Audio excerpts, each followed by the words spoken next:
welcome. This is rooflemonger, and my friends, this is my beginner's guide to Guilty Gear Strive.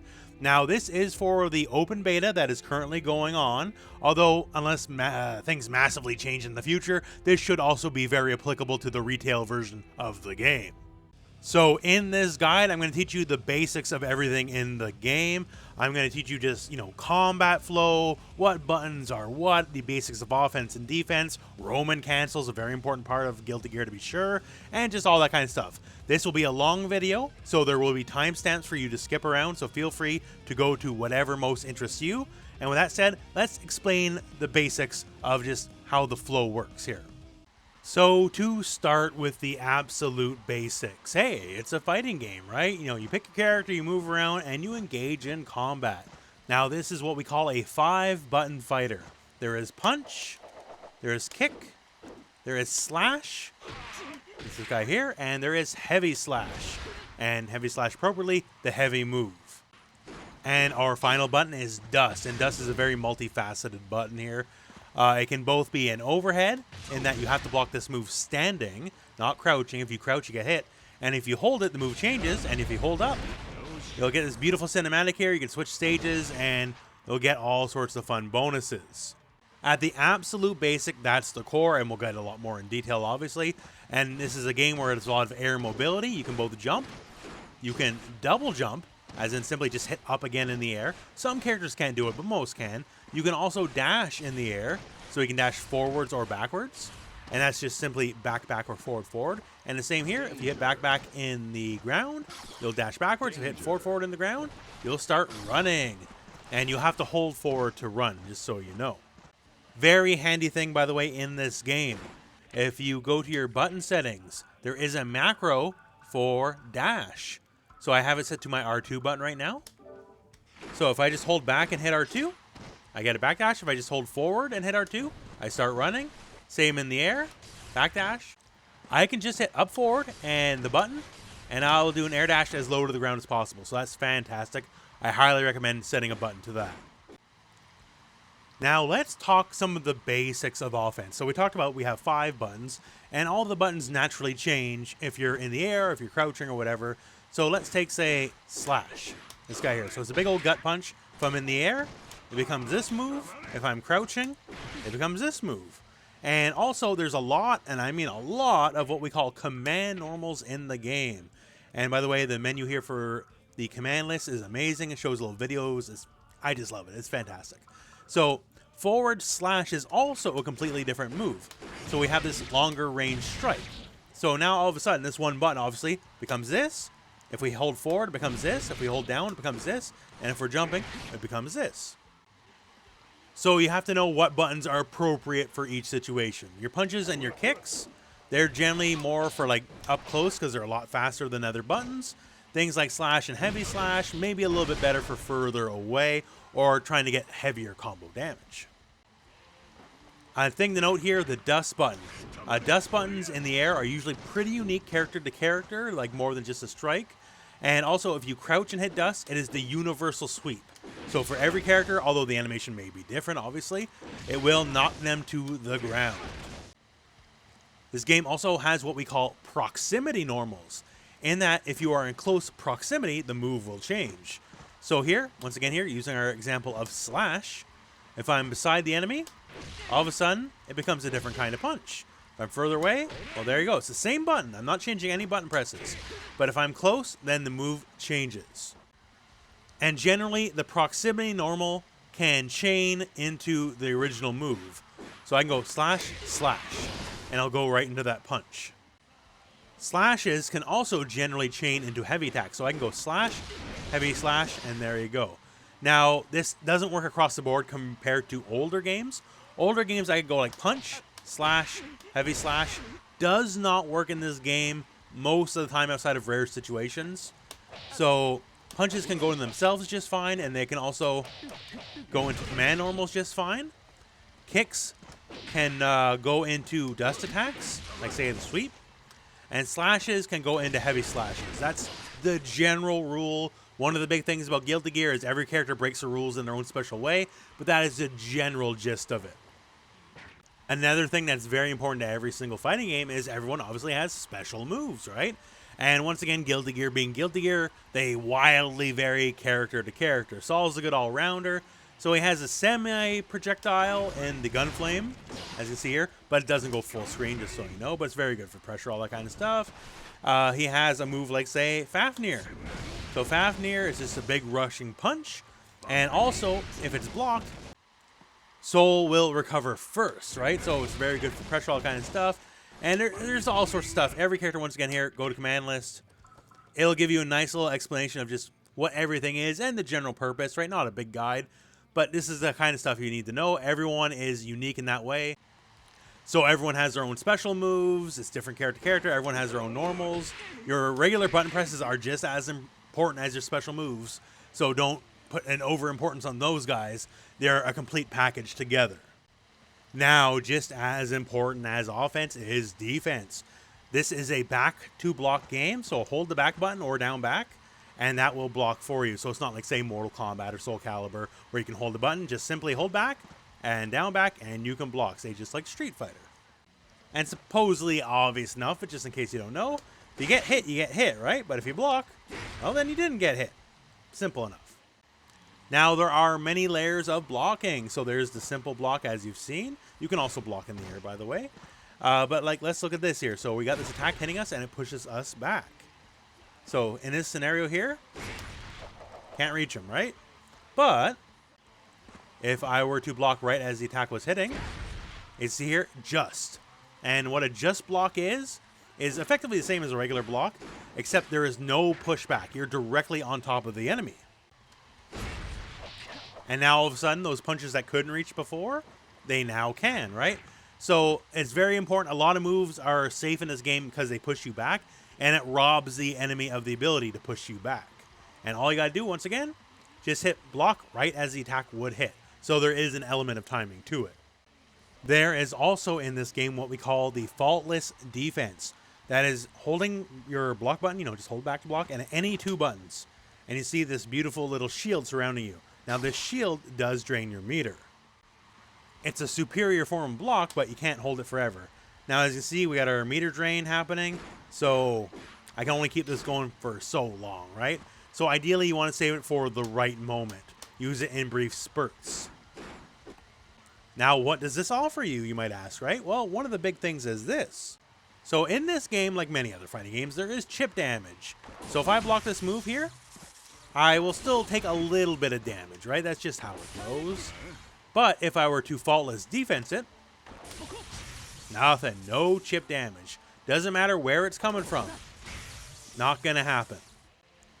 So it's a form of basically saving a lot of your life bar if there's a lot of chip damage coming your way. Another big property of the move is kind of the opposite of the instant blocking here. Is, say we just block a regular attack. I see Kai's pushed out a little bit. But if we were to faultless defense it, he's pushed out quite a bit further than he was originally. So the idea here is, on top of not taking chip, it's a kind of passive get off me kind of move. The more they hit you while you have your faultless defense up, the more they will be pushed out and will let you gain a little bit of breathing space. Another thing to note is, yes, once again, you do get to block in the air. And when you block in the air, there's no overhead or low, right? So on the ground, you have to crouch block lows and you have to stand block overheads. In the air, there's no such concept. Block catches everything. That said, the one thing you need to watch out for is you can't block immediately after a jump. You have to be in the air just a little bit before you're able to block. So if you want to just get out and like, I don't want to guess overhead or low, I'll just block in the air and everything's taken care of, you can't do it. We used to call that chicken blocking. You're not allowed to do that in this game. Now that said, you're still allowed to block pretty low to the ground. Don't get me wrong, right? But if you're just trying to hold up to get out of everything, it's not going to work. Now, this whole time you might have been wondering, hey, what's this fancy looking glowing bar here, right? That is your tension meter. And in other games, it's fair to say you could just call this your super meter. And it has two little cogs there, and that is to mark 100% and 50% because these are the very important markers. When you have 50% of a tension bar, you are allowed to do an overdrive, a super move. And they're nice and cinematic and very pretty and usually do a pretty decent chunk of damage, right? And you can just do it again if I have 100%. Well, there you go. And now we're burned out. We got no meter. So there you go. And once again, as we went over in the defensive section here, it is also how you power the faultless defense. And a section we'll talk about in a moment here, it's also how you do Roman cancels. And Roman cancels are a very, very big deal. So how do you fill it? Well, if you've ever played another Arc System Works game called Dragon Ball FighterZ, it's the same deal in that moving forward is enough. This game rewards aggression, so moving towards your enemy will build the meter. Now, of course, hitting your enemy will also build the meter. Getting hit will also build the meter, just so you know. So any form of basically offensive interaction or defensive, if you're getting hit or that kind of stuff, will build the meter. So you're always building meter, basically, unless you're very passive. And if you're very passive, danger. You see here, danger, and all of a sudden we're going to start losing meter because the game's like, hey, come on, you know, play along here. And then boom, we lost everything, right? So the game wants you to be in the other person's face. Danger. The game also has a positive bonus. So if you do something to cause a screen shift here, like break the wall, well, smash through the wall, then all of a sudden on the other side here, positive. And now, as you see, the meter, I'm not even doing anything. The meter's going up, right? So it's just a pure bonus to meter gain. So if you're looking to get a lot of meter, if your character wants to use a lot of meter-related tactics, this is something to keep in mind. All right, Roman cancels. This is one of the signature traits of the Guilty Gear series. And it's more complex in this game than it's really ever been before. So let's rock you through it. There are 4 basic kinds of Roman cancels. And we'll just go through them one by one. So the most basic kind, the kind you'll see a lot, is a red Roman cancel. So red Roman cancel is anytime after you hit the enemy.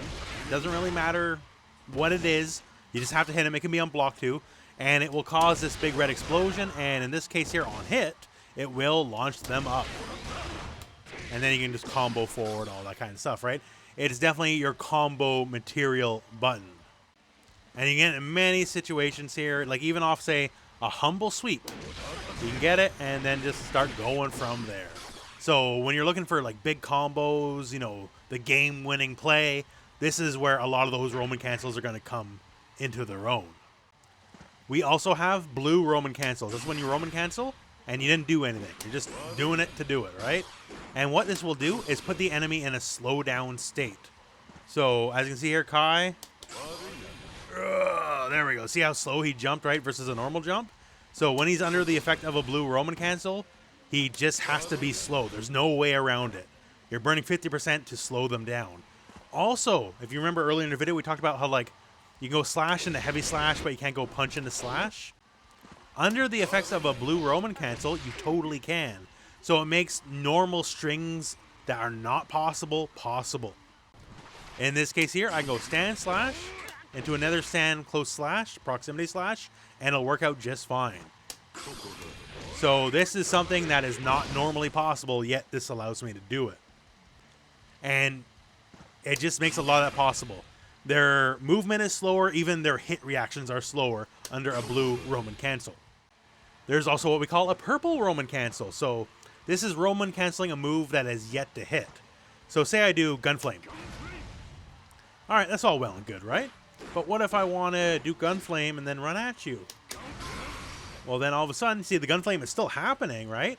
But I purple Roman cancel out of it, and I'm free to do whatever I want, including like running through it, all that kind of stuff, right?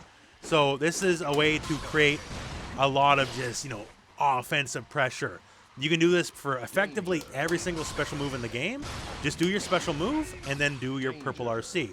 Now that said, you can do it so fast, you'll actually like cancel out before the move even comes out. So you do have to wait a split second, let it do its thing, because otherwise nothing really like you do get the Roman cancel, but you don't get the benefit you're looking for, so watch out for that. And our final Roman cancel is defensive. So if you're blocking and then you Roman cancel while you're blocking, that is the get off me. Like no matter what they're doing, they'll be pushed back and you'll have a nice little reset. This is just like, you know, say the faultless defense we talked about earlier. This is just give me a second to breathe kind of move. So it's very good defensively. So that's the 4 kinds, but we're not done yet. Now we're just beginning. So now you know all the 4 kinds of Roman cancels, but did you know you can also use movement? So, hey, let's just use the blue, right? Our neutral one. Hey, look at me do this. Oh, wait a second. How come I backdash? How come I forward dash? How come I'm going up in the air? How come I'm going down to the ground, right? So if you double tap in any direction, no matter what it is, it could be like left, left, right, right, up, up, down, down, whatever, and then do your Roman cancel, you will shift in that direction. So say for combos, if I were to hit you with a button, I can then move forward or, you know, conversely, backwards, that kind of stuff. It just gives you a lot of time to place yourself, right? It can be certain combos are not possible without shifting one direction or another. Say for a blue RC. So say Kai is going to attack me, okay, and he just walloped me in the head. Sucks for me. But remember how we talked how blues slow people down, right? Well, about that. So if I were to get him in a situation here, okay, I know you're going to attack because I caught you in the middle of the animation with the blue Roman cancel. Well then, all of a sudden I can do my invincible reversal and knock him out of it, right? So that's just another fantastic usage of the move. But effectively, you know, between the 4 different properties of Roman cancel, the fact that you can just use it for all sorts of crazy mobility, if you really need to be in faster than you currently are, or maybe get out faster than you currently are, and that kind of stuff. They're just, the world is your oyster. Like, a lot of the creativity from the Guilty Gear franchise comes from Roman cancels, and now that they're all the more prominent than ever, I just suggest go crazy. There's literally no wrong answers. Just try it out and see what works for you. Another core mechanic is the burst. You can see that just kind of pulsating beneath the life bar, right? So the burst is any 2 buttons as long as one of the buttons is your dust button. Doesn't really matter, right? And what it is basically the get off me, the combo breaker, if you will. So here, Kai is doing a very basic combo to me, right? And you just kind of have to accept, it's a combo. You have to accept it, you know, or do you? So you can burn your burst and it's just get off me. And that is effectively, the long and short of it is, it's a combo breaker. Now, a couple of very important notes. One, it is not unblockable. It is a very blockable move, right? The burst. So the enemy can definitely like hit you, stop, wait, let you burst, they block it, and then they're going to get a way bigger punish. So while it is a good combo breaker, make sure the combo is actually happening because it can be baited out and you can get crushed for trying it. Secondly, a burst by itself with no getting hit at all is what we call a gold burst. And what a gold burst does is it maxes out your super meter, your attention gauge. So if you manage to get a gold burst off, you gain full resource 4. Now, once again, it's just as blockable as the regular burst, right? So anticipatory at best, absolute desperation at worst, whatever you want to call it, right? But if you do manage to get it off, you do get a very substantial reward. For our next segment here, we're going to bring in our friend Nagoriyuki to help showcase this off. But we're talking about the RISC gauge. Now, you might notice under the burst, there's another little gauge. And if I hit the enemy, oh, okay, there's this little picky purple thing that goes up, right? And then it does indeed go down over time. But if I were to keep hitting them, you know, just not letting up, it's getting up there, right? Like, it's definitely getting up there. So what is that all about?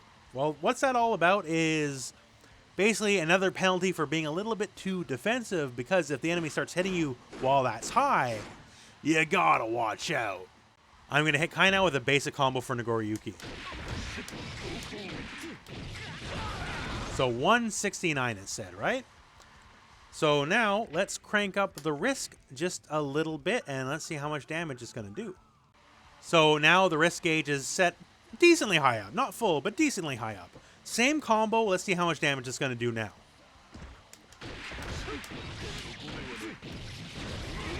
Oh, 248.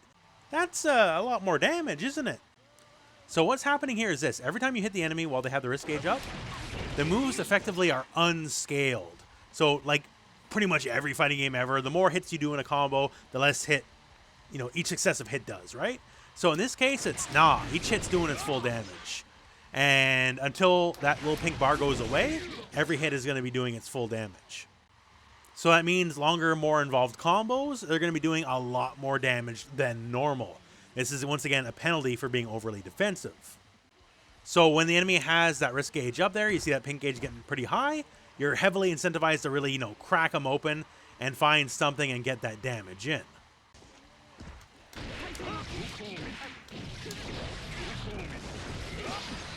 because all of a sudden you're just doing so much damage, even off some of the basic stuff. Also, if the risk gauge is filled up here, you might see it's kind of freaking out, right?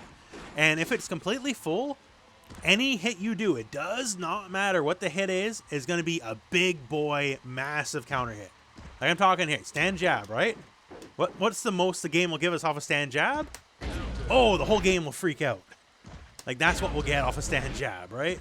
So any hit you do becomes the biggest of big possible counter hits.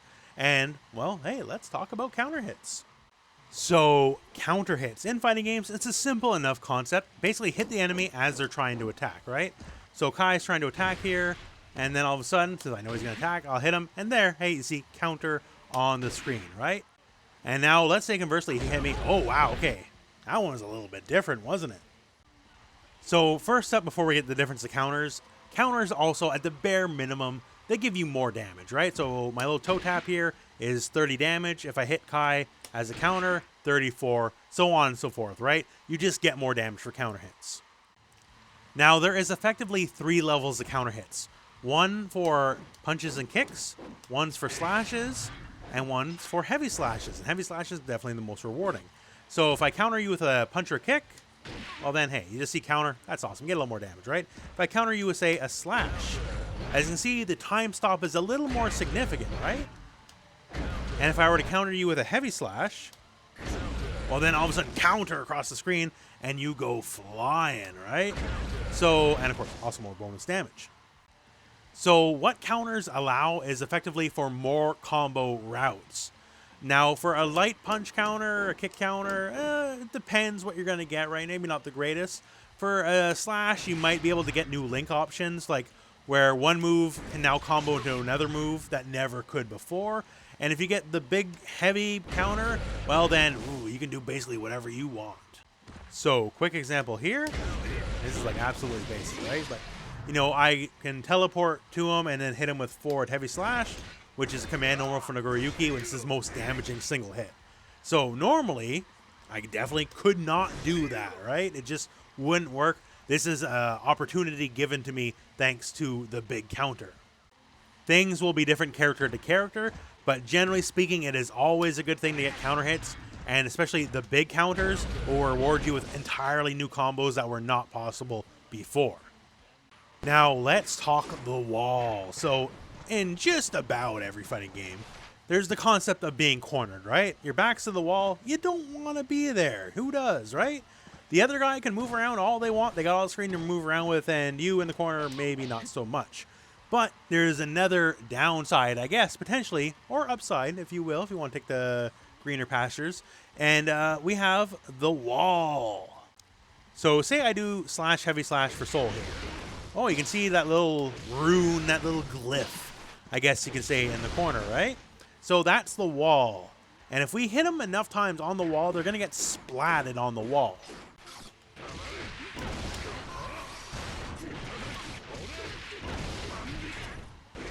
And there you can see we did a pretty excessive combo, and we kept bouncing them off the wall, and basically the stronger the attacks, there's a bigger chance they'll stick to the wall, and once they stick to the wall, then we can smash them through the wall. And the act of smashing someone through the wall, one, it does bonus damage. Like whatever your combo you were doing doesn't really matter. The act of actively breaking them through the wall and doing the stage transition will give you extra damage. And as we went over earlier in the meter section, you'll also gain the positive bonus, so you'll just be gaining a lot more super meter than normal. Now, ease of use, breaking through the wall, character to character, it's different. For Soul, I had to do a big elaborate combo for some people, depending on the supers.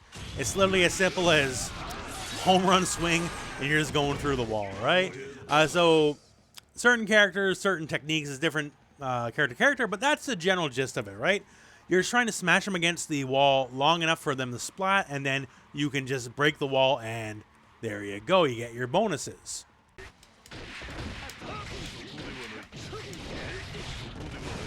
Now, conversely, you don't have to break the wall. You can just let them bounce off, right? You'll give up the extra meter, you'll give up the extra damage, but you don't give up the corner.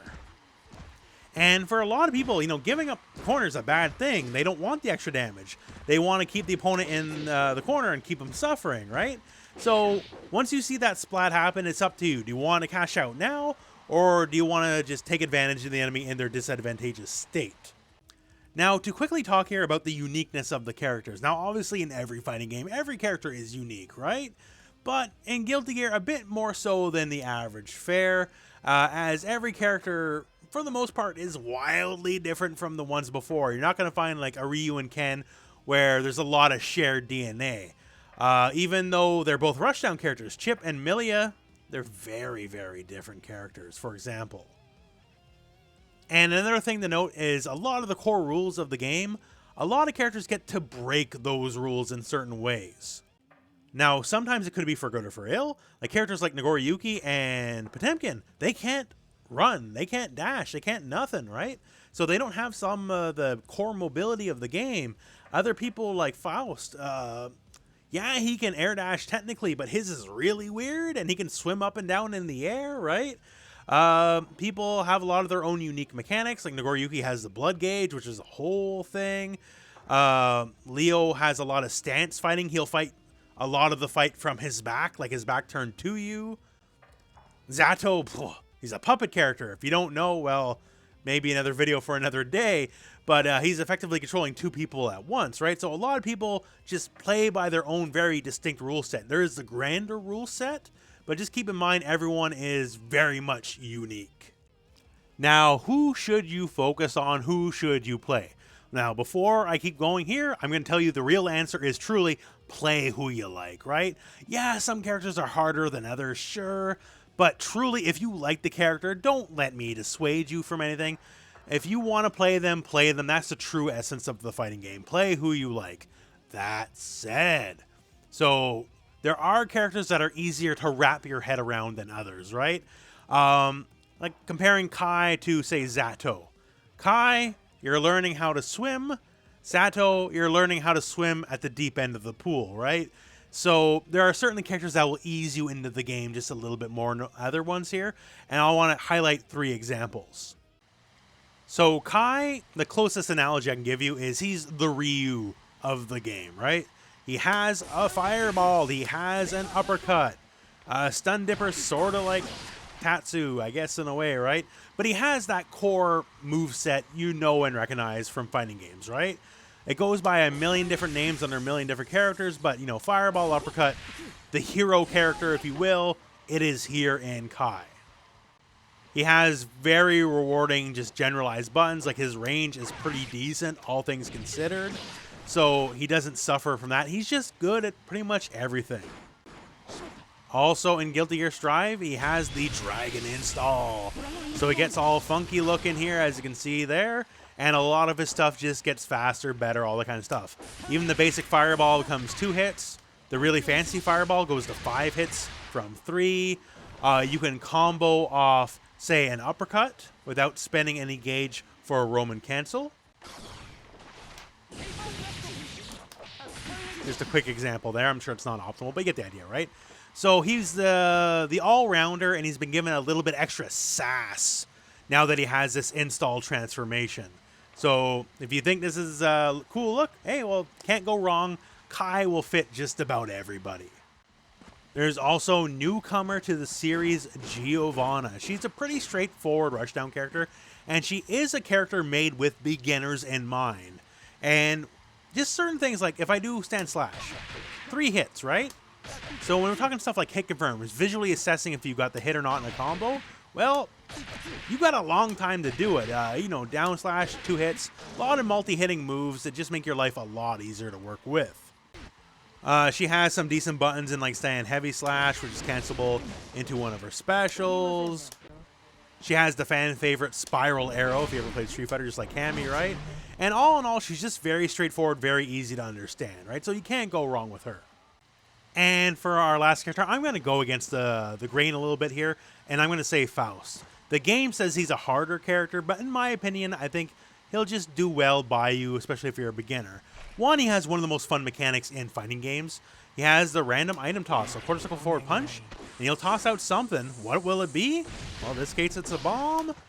This case, oh, it's a little stuffed buddy here, and he's going to go crazy and attack the other character. This case here, what do we got here? Looks like we got a trumpet. This trumpet Well, it summons a bunch of little buddies that are going to go crazy, right? So RNG, randomness, is part of his character mechanic, and it will teach you to adapt on the fly much better than the average character, because adapting on the fly is literally the core of the character. So just tossing out random items, seeing where stuff goes, it'll work out great. And plus, he's forgiving. Like, he has great range, like stand slash. Look at that. Like, a lot of characters cannot match that range. Let's be real, right? He has a hit grab, so you can go close heavy slash, and if it connects, hit it again, it'll just chuck the enemy. So a very easy combo if you just want to start. Go slash, slash, so close proximity slash and regular slash, heavy slash, and hit confirm it when it hits, and you chuck them, there you go. Also has decent air mobility, he has teleports, he has some unique movement mechanic here with the crawl. Like, he's not as one-to-one easy as like Kai. For sure, Kai is definitely the easiest character to wrap your head around, but neither do I think he's overtly difficult. Once again, at the very least, you get to play the range game, which is always very helpful, and just random items will teach you to be better, a player overall, in my opinion. Like, yeah, you'll definitely get screwed over sometimes, for sure, that's how it works. And hey, if you like Akuma in Street Fighter, yo, he's got the air fireball, right? So at the very least, he has a lot of core mechanics, he's got good range, and I think he's just fun, and you can just mess around with him pretty good. Just once again here, like, don't let me stop you, but probably don't pick Zato. This is like your first fighting game, first fighting king character. He's pretty rough. He's playing a very, very different game than everybody else. And that should be enough to get you started on your journey to Guilty Gear Strive. Now, once again, this is being made during the open beta period. So this video, certain things potentially could change, hopefully not. And once the game actually launches properly, I'll probably have a much more in-depth and fully fledged guide. But this will be enough to carry you through on your journey. So enjoy the open beta. If this is past the open beta, well then enjoy the game otherwise. But my friends, that is it for this video. So thank you very much for watching. Hope this video has found you well. Go out and play some Guilty Gear.